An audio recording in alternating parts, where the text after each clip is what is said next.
Sir जब enrolment करते हैं, सर मैं इधर एनरोलमेंट करते हैं, एक बंदे की मशीन है, उसमें वो बंदा एनरोलमेंट करता है, उसमें एनरोलमेंट लिखा हुआ आ रहा है enrolment got rejected due to technical reason. जब एनरोलमेंट स्लिप को अपन पोर्टल से चेक करते हैं तो वहां लिखा हुआ आ रहा है मिसमैच रिलेशनशिप। एग्री होता है, पर क्यों सर, होता है? जी आपको नहीं पता क्यों होता है? नहीं। किसी को पता है रिलेशनशिप मिसमैच क्यों होता है?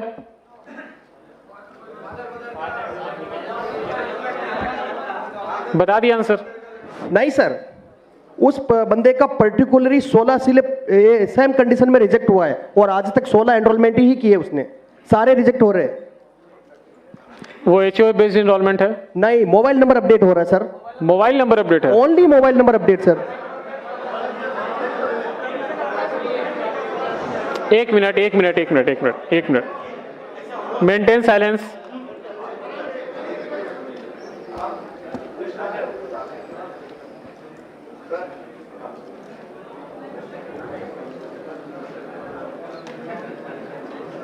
देखो मेरे पास दो ऑप्शन है, या तो मैं क्वेश्चन आंसर करूं और नहीं तो आप बोल लो, मैं जाता हूं। मेरे पास नॉलेज है, इंफॉर्मेशन अगर आपको चाहिए तो ठीक है, नहीं चाहिए तो जैसे सिस्टम चल रहा हो चलता ही रहेगा, कुछ भी कर लो, आप सुधार नहीं सकते। एक क्वेश्चन है, क्वेश्चन 1 by 1 कीजिए, उसको एड्रेस करेंगे तो शायद जिसको नहीं पता उसको भी समझ में आएगा कि वो ऐसा प्रॉब्लम है, शायद मेरे लिए भी वो न्यू लर्निंग कर्व हो। एक साथ क्वेश्चन पूछोगे तो ना मुझे समझ में आएगा ना मैं किसी का आंसर दे सकता हूं। हाँ, आप बोल रहे थे कि एचओए बेस्ड एनरोलमेंट नहीं है, बट वो मोबाइल नंबर अपडेट में बार बार इनकरेक्ट रिलेशनशिप में रिजेक्ट हो रहा है। जी सर। ठीक है, ये रिजेक्शन कोड गलत पिक कर रहा है, वो रिजेक्शन कोड नहीं होगा, वो गलत सेडा से पिक हो रहा है। या ईआईडी कुछ सैंपल आप निकाल के भेज देना रीजनल ऑफिस को, वो एनालिसिस करके आपको वापस बता। सर मैंने टेक सपोर्ट पे मेल किया था। टेक सपोर्ट नहीं, आप रीजनल ऑफिस अप्रोच कीजिए, रीजनल ऑफिस को बोलिए कि ये कुछ सैंपल ईआईडीज है 5-6 जो कि इस एरर कैटेगरी में रिजेक्ट हो रहे हैं, जो कि सिर्फ मोबाइल अपडेट है। सर उस पर्टिकुलर उस ऑपरेटर का ही हो रहा है। एग्जैक्टली यही मैं बोल रहा हूँ कि किसी एक पर्टिकुलर एक सिनेरियोज में हो रहा है ना, तो उस सिनेरियोज का एक एनालिसिस करना पड़ेगा, जो आपको रीजनल ऑफिस जो कि आपको उसका हेल्प करेगी। रीजनल ऑफिस के पास आप अपना एक केस ना आप रिटर्न में दे दो, हम एक बार रीजनल ऑफिस से बात करके आप इस पे रिवर्ट करें। Thank you sir, thank you. लिख लीजिए इसको। ठीक है, नेक्स्ट क्वेश्चन। माइक दीजिए उनको। एक minute. Hello please maintain silence. नमस्ते सर, मैं Nagpur Maharashtra. Maintain silence please. सुनो आराम से, अगर क्वेश्चन आंसर होना है तो सब लोग शांति से बैठेंगे, जो बोलेगा वो बोलेगा। एक आदमी है, हाथ उठा दो, देख लेता है, एक एक करके पहुंचेंगे। 500 में सबको मौका नहीं मिलेगा, 2 4 10 सवाल जरूर ले लिए जाएंगे, जिसका ज्यादा रिलेवेंट है वो अच्छा है, बट किसी सवाल पे सबको हल्ला करने की कोई जरूरत नहीं। सुनो, इसीलिए है क्योंकि सीखने के लिए और समझने के लिए बुलाया गया है। जो तुम्हारे इश्यूज हैं वो सुन रहे हैं, समझ रहे हैं, जो यहाँ सॉल्यूशन नहीं होगा वो सॉल्यूशन हम नोट करवा करके बैक से बात कर लेंगे, बट एक एक कर करके बोलो, सब बोलोगे तो कुछ भी नहीं होगा। चलो जी हाँ बताइए। नमस्ते सर, मैं नागपुर महाराष्ट्र से हूँ। मेरा क्वेश्चन एड्रेस चेंज से रिलेटेड है। एड्रेस चेंज में पहले son of, daughter of, care of, इस तरह के 3 ऑप्शंस आते थे। आजकल सिर्फ केयर ऑफ का ऑप्शन आता है। बिल्कुल, क्योंकि तो हमने वो ऑप्शन हटा दिया है ईसीएमपी से ही, क्योंकि अब जो डॉटर ऑफ, जो केयर ऑफ सेक्शन है, उसको हम उसी में एक ही में इंक्लूड कर रहे हैं जी। अगर आप लिखोगे डॉटर ऑफ समथिंग, तो वो आप आधार को ना एज ए पीओ और डॉक्यूमेंट आप इस्टेब्लिश कर देते हो। तो वो हमारे लिए कभी कभी ऐसे केसेस आते हैं जहां पे कि बोला जाता है कि ये आधार है, इसमें मेरे फादर का नाम है, लिखा है डॉटर ऑफ, सन ऑफ, तो आप इसको एक्सेप्ट कर लीजिए। ये जब प्रॉपर्टीज के जो ट्रांजेक्शन्स होते हैं ना, वहां पे बहुत वाइटल रोल होता है, इसीलिए हमने उसको स्टैंडर्डाइज करके केयर ऑफ सेक्शन कर दिया है। दैट विल नॉट सिग्निफाई कि वो डॉटर ऑफ है, सन ऑफ है या क्या है, जस्ट केयर ऑफ, सबके लिए सिंपल एक रूल। जी सर, दिक्कत इसमें होता है ना, महाराष्ट्र में क्या होता है, first name, middle name, last name होता है, तो उसमें दिक्कत नहीं होती। कुछ लोग एमपी साइड से आते हैं, उसका नाम होता है अशोक कुमार और पिता का नाम होता है मुकेश कुमार, तो वो लोग साथ में नहीं लिखते, वो नाम में फर्स्ट नेम में ही लिखते हैं अशोक कुमार, और फिर नीचे में सन ऑफ का ऑप्शन होता था, तो वहाँ मुकेश कुमार, फिर एड्रेस स्टार्ट होता था। तो अभी साथ में लिखने के लिए उसके पास डॉक्यूमेंट नहीं होता, उसके पास सिर्फ मुकेश कुमार का ही डॉक्यूमेंट रहेगा, पापा का नाम साथ में ऐड नहीं रहता उसके डॉक्यूमेंट में।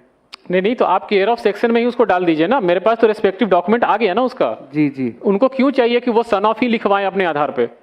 तो क्योंकि वो नाम के साथ ऐड नहीं होता ना उनके पापा का नाम, वो साथ में सिर्फ फर्स्ट नेम और कुमार ऐड करवाते हैं बस। एग्जैक्टली वही मैं बोलना चाह रहा हूँ कि जो आप जो रेसिडेंट के इस पॉइंट ऑफ व्यू से सोच रहे हैं, आप आधार के पॉइंट ऑफ व्यू से सोचिए कि अगर मैंने ये लीनियंसी दी तो कल को कोई भी जो नेम अपडेट होता है वो नेम अपडेट भी कोई एक आईडी प्रूफ दिखा के वो कर लेगा। जो एक पैन कार्ड दिखाएगा वो बोलेगा कि ऊपर मेरा नेम है, नीचे फादर नेम है, आप उसको पिक कर लो। मैं क्यों पिक करूं उस चीज को? इसीलिए हमने उसको स्टैंडर्डाइज कर दिया है कि नहीं, केयर ऑफ सेक्शन ही रहेगा। आप जो एनरोलमेंट स्लिप में आप डालोगे उसके कॉरेस्पॉन्डिंग जो डॉक्यूमेंट होगा वहां पे अगर उनका नाम होगा तो वेल एंड गुड है, नहीं होगा तो हम उसको रिजेक्ट करेंगे। जी। और सर एड्रेस से रिलेटेड एक और क्वेश्चन है, अगर इलेक्ट्रिसिटी बिल हम ऐड कर रहे हैं प्रूफ ऑफ रेसिडेंट में। सुनो, बाकी लोगों को भी समय दो। सर सेम एड्रेस से रिलेटेड पूछ रहा हूँ। ठीक है, दूसरे लोग भी पूछ लेंगे। सर सर एक एरर आ रही है, हम अपडेट किया कहाँ से बोल रहे हैं? जी सर।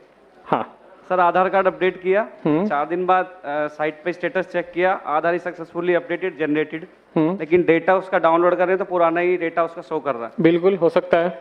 आधार अपडेट होने के बाद जो मैंने एफएमएस तक आपको फ्रॉड मैनेजमेंट सिस्टम तक समझाया था, उसके बाद एक प्रोसेस होता है UID picker.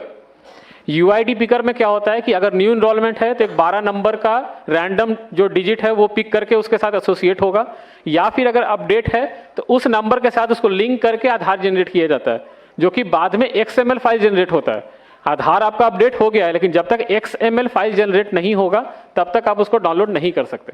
XML file is basically जो आपका लुक एंड फील होता है ना, जो आप डाउनलोड करते हैं उसको XML फाइल बोलते हैं। तो वो जब होगा तो फिर आप उसको डाउनलोड कर सकते हैं। एक मिनट, कहाँ से? हाँ बताइए। वो कुछ बोलना चाह रहा था। हाँ बताओ। हाँ इधर।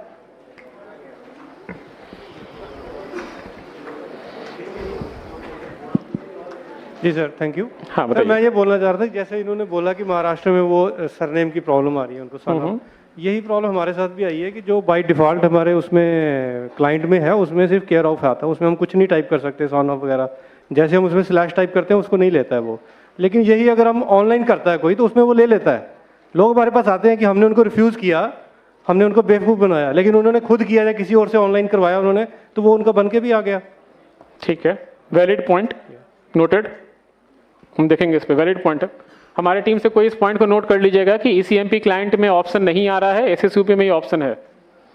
Next question, 1 by 1।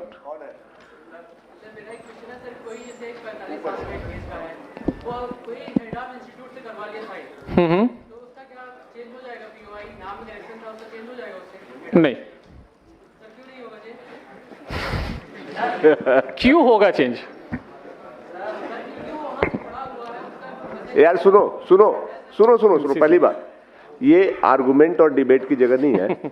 ऑथोरिटी ने डिसाइड किया है कि हेड ऑफ इंस्टीट्यूशन के सर्टिफिकेट के आधार पे नाम का चेंज नहीं होगा, तो अगर उसको चेंज करना है तो वो एप्लीकेशन लगाए, वो अलग से प्रोसेस से वो देखेंगे। यहाँ पे हेड ऑफ स्पेल चेक जो भी है, हेड ऑफ इंस्टीट्यूशन को इस तरह के कोई पावर नहीं है कि वो ये सर्टिफिकेट दे सके। वो हेड ऑफ इंस्टीट्यूशन है, वो स्पेल चेक करने वाला इस अथॉरिटी नहीं है। तो जो रूल है वो समझो और उसके हिसाब से काम करो, ठीक है? मैं आपका इसका क्वेश्चन का आंसर सिंपल देता हूं। तो एक मिनट, थोड़े दिन रुक जाइए, नया लिस्ट आ जाएगा। हाँ हाँ, नहीं कर लीजिए। नहीं देखिए, आप ऐसे समझिए, हेड ऑफ द इंस्टीट्यूट है जो प्रिंसिपल, मैं इसे प्रिंसिपल मान के चलता हूं। प्रिंसिपल किसी भी स्टूडेंट का आइडेंटिटी चेंज करने के लिए कैसे ऑथराइज्ड है? कैसे? आप रेजिडेंट पर्सपेक्टिव से मत देखो, आप ऐसे समझो कि आप आधार से रिलेटेड हो। आप ऐसे समझो कि अगर कोई प्रिंसिपल ये लिख के देता है कि रमेश कल से सुरेश है, तो हम मान लें उसको? ठीक है, I am taking your consider, I am taking. Bipin है, VIPIN है, BIPIN मैंने कर दिया। एक minute, I am got your question. Minor correction ना, ठीक है। आपके गलती से किसी का नाम जो है विपिन था, BIPIN बन गया, लेकिन उसका ओरिजिनल नेम जो है VIPIN था। ठीक है, वो बोल रहा है कि एक स्कूल का हेड प्रिंसिपल से मैं लिखवा के लाता हूं और उसके बाद आप मेरा नाम चेंज कर दो। स्कूल का जो हेडमास्टर या प्रिंसिपल है वो पुराने विपिन को जानता था? ना ही वो नए विपिन को जानता है। इट्स ओनली कि वो एक विपिन को जानता है जो उसको स्कूल में या कॉलेज में पढ़ता है। अगर आप इस तरह के केसेस को सबको बोले कि नहीं ये पास हो जाना चाहिए, तो स्कूल में ही आप समझो कि सारे नाम जब अपडेट करवा लेंगे। गीता जो है GEETA से GITA हो जाएगी। जो क्यों? क्योंकि है प्रिंसिपल ने लिख के दे दिया है। प्रिंसिपल कैसे किसी का आइडेंटिटी प्रूफ बन सकता है? Sir my query UCL related. एक मिनट।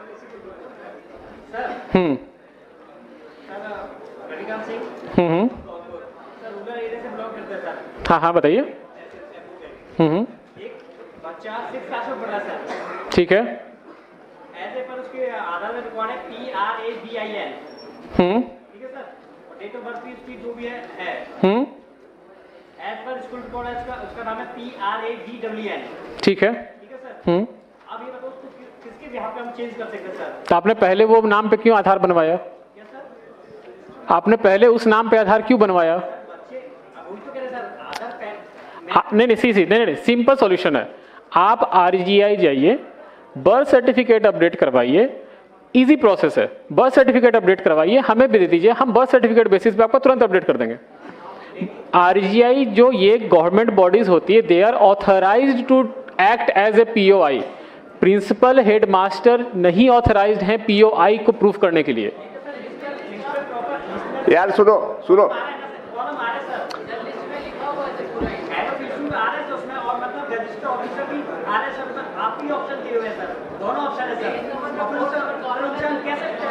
एक मिनट। क्या लिखा हुआ है लिस्ट ऑफ डॉक्यूमेंट में?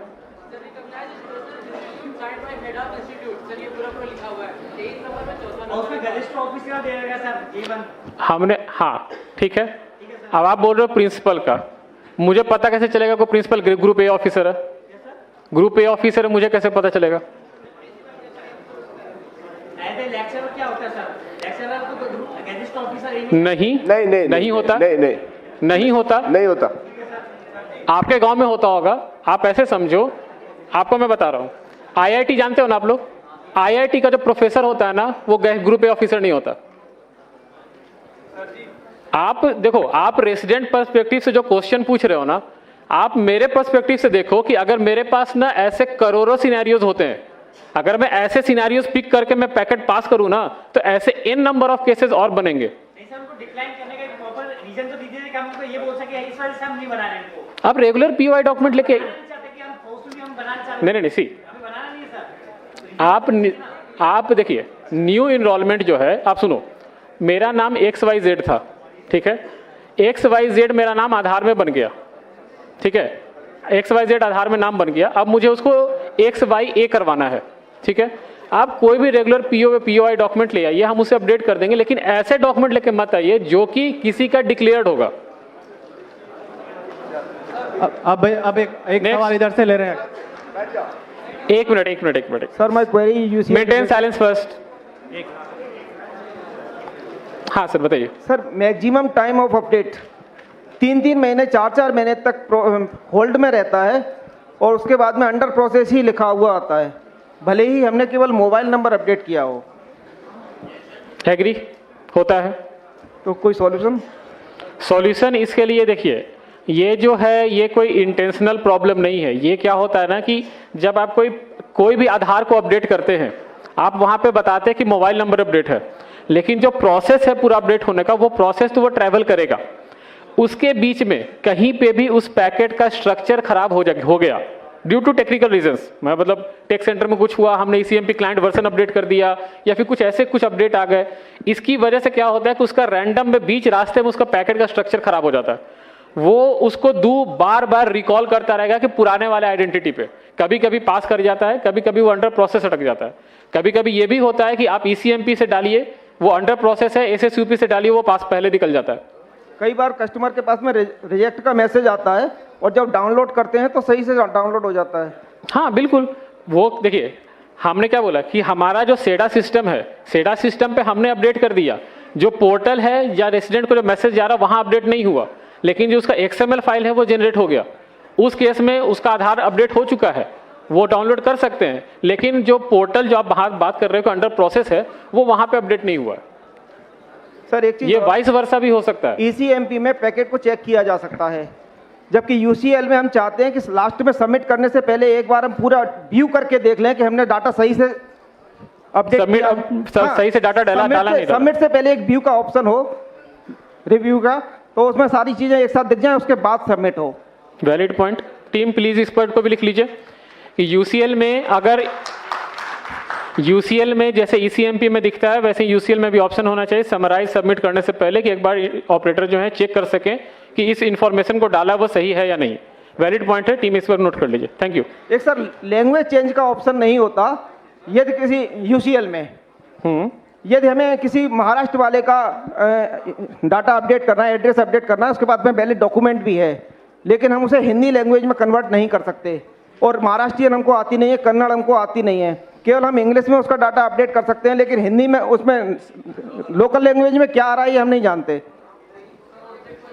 लोकल लैंग्वेज चेंज करने का ऑप्शन भी होना चाहिए ताकि हम हिंदी में उसका एड्रेस अपडेट कर सकें जो उसके वैलिड डॉक्यूमेंट में है।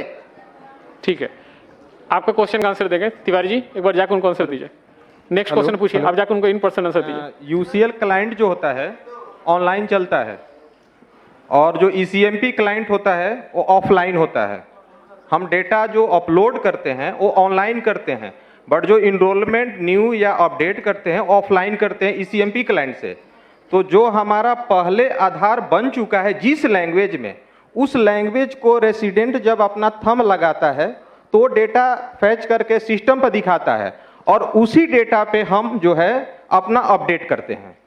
तो हमारा ओल्ड डेटा ऑलरेडी जब सिस्टम में रखा हुआ है और हमारा ऑथेंटिकेशन करके वो भेज रहा है तो उसमें हम चेंज नहीं कर सकते हैं। आपको चेंज करने के लिए क्लाइंट के थ्रू अपलोड करेंगे तब जाके चेंज होगा, क्योंकि आपका उसमें बायोमेट्रिक लिया जाएगा। UCL ऑनलाइन क्लाइंट चलता है। एक मिनट। UCL से रिलेटेड अगर क्वेश्चन है तिवारी जी एक बार जाकर उनको इन पर्सन बताइए। दूसरा क्वेश्चन पूछिए कोई। एक minute, one at a time. Family है, उसके 5 मेंबर थे, तभी डॉक्यूमेंट अपडेट का ऑप्शन आया हुआ है। ठीक है, 1 मिनट साइलेंस प्लीज। मैंने उस फैमिली के 4 डॉक्यूमेंट अपडेट्स कर दिए। जो उनकी मदर है उनका जैसे ही मैं डॉक्यूमेंट अपडेट के लिए फिंगर लगाता हूँ आधार नंबर डाल के, तो सिस्टम हैंग हो जाता है। वो कम से कम 5 बार ट्राई कर चुका हूँ मैं 1 महीने के अंदर, 5 बार सेम प्रोसेस हुआ है। उस पर्टिकुलर उस रेसिडेंट के साथ ही हो रहा है? हाँ, उसी के साथ हो रहा है। बायोमेट्रिक लेने का टाइम होता है? हाँ, जैसे बायोमेट्रिक लिया, फाइल आधार किया, वो इसीलिए हो रहा होगा कि लास्ट टाइम जो उनका आधार बना होगा या अपडेट हुआ होगा, बायोमेट्रिक का स्कोर सही नहीं होगा और वो दोबारा जब आप अपडेट कर रहे हो तो बायोमेट्रिक मैच नहीं कर रहे, इसलिए सिस्टम आपको अलाउ नहीं करता है। उस रेसिडेंट का आप अलग से स्पेशल रिक्वेस्ट रेज कीजिए आरओ को, आरओ वहां पे बुला के उनको अपडेट करेंगे, आपसे नहीं होगा फिर। हाँ,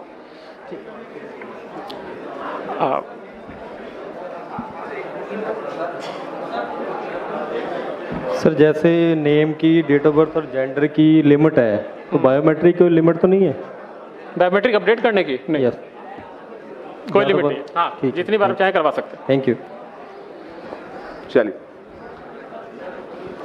क्लोज कर सकते हैं। बाकी सवाल आप लोग अपने अपने लिख के दे दीजिए, हम लोग कलेक्ट कर लेंगे। हमारे ऑफिसर्स यहाँ पे हैं, दे विल कलेक्ट। आप एक काम कीजिए, देखिए सबका क्वेश्चन तो मैं नहीं ले सकता हूँ, जो मोटा मोटी क्वेश्चन था और जो एरर था वो मैंने आपको समझा दिया। मेरे पास एक क्वेश्चन भी आया कि डेटा प्रोसेस एरर में क्यों रिजेक्ट होता है। मैंने अभी बताया आपको कि डेटा प्रोसेस और जो टेक्निकल एरर्स है ये इसलिए इसका नाम रखा गया क्योंकि इसका जो एग्जैक्ट डिटेल्स है वो अगर मैं आपको समझाऊं या रेसिडेंट को समझाऊं तो नहीं समझ में आएगा। आप एक काम कीजिए, आपके जो क्वेश्चंस हैं आप कंसोलिडेट करके CSE टीम लीडर्स को, मेंबर्स को दीजिए, वो एक बार उनके थ्रू हमारे पास आएगा, हम उसको एड्रेस करके आपके पास वापस भिजवा देंगे। ठीक है? और एक चीज, one last thing, please maintain silence. सब लोग प्लीज शांति बनाओ, सबके सवाल नहीं हो सकते हैं, बहुत समय उतना नहीं है, पर्पस वो नहीं है। उन्होंने बहुत कुछ बताया है, बाकी आप दे दो। लास्ट चीज आप, सॉरी सर, एक मिनट, लास्ट चीज आप लोग एक बार ध्यान रखिए, न्यू इनरोलमेंट प्लीज। क्या बैठ जाओ ऊपर, सुनो कौन है सरदार जी? बैठ जाइए आप लोग ऊपर सारे प्लीज। बैठाओ। न्यू इनरोलमेंट जो मैंने पहले भी बोला था, मैं फिर से लास्ट में बोल रहा हूँ, न्यू इनरोलमेंट पे आप कोई लीनियंसी, कोई लिवरेज नहीं देंगे for the age group greater than 18 years. एक भी डॉक्यूमेंट में ओवरराइटिंग है, सस्पिशियस लग रहा है या कोई भी इशू आपके लेवल पे दिख रहा है, आप उसको एक्सेप्ट नहीं करेंगे, मेरे पास नहीं भेजेंगे आप उसको पैकेट को। हमारे पास स्ट्रिक्ट ऑर्डर है from ministry of home affairs on the new enrolment. आप इस चीज को सीरियसली लीजिएगा। न्यू इनरोलमेंट में अगर क्यूसी में पास होता है, क्यूसी विल बी पेनलाइज्ड, और इनरोलमेंट ऑपरेटर अगर हमें भेज रहा है वो भी पेनलाइज होंगे और ज्यादा होंगे, क्योंकि अब जितने आधार बन गए हैं मैक्सिमम लोग आइडेंटिटी चेंज करवा रहे हैं, और आइडेंटिटी चेंज करने के लिए जो मैंने आपको बताया था स्टैंडर्ड सर्टिफिकेट मैक्सिमम लोग यूज कर रहे हैं। आप स्टैंडर्ड सर्टिफिकेट नहीं लोगे for the name change, gadget notification हो ना हो doesn't matter, standard certificate is not applicable. ये 2 पॉइंट आप ध्यान रखेंगे आगे से जब भी इनरोलमेंट या अपडेट कीजिएगा। Standard certificate for old POI और न्यू इनरोलमेंट में हर एक टैब्स में मुझे डॉक्यूमेंट चाहिए और वैलिड डॉक्यूमेंट चाहिए। क्लियर है? Yes, no? Okay, thank you and have a good day.